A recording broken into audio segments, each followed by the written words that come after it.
Nangyaring vandalism sa Maynila sa nagdaang kilos protesta nag-iwan ng higit 10 milyong pinsala.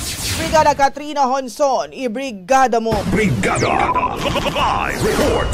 Tinatayang nasa mahigit 10 milyon ang iniwang pinsala sa pampubliko at pribadong ari-arian matapos ang seri ng vandalism sa lungsod ng Maynila.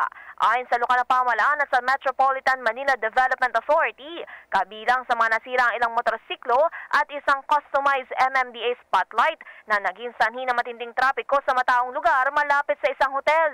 Dahil dito, maaaring tumagal bago maibalik sa normal ang kondisyon ng mga nasirang kagamitan at maayos ang daloy ng trapiko. Patuloy naman ang investigasyon para tukuyin ang mga sangkot sa insidente. In the heart of changing lives, ako, si Brigada Katrina Honson ng 105.1 Brigada News sa Manila, The Musica News Authority.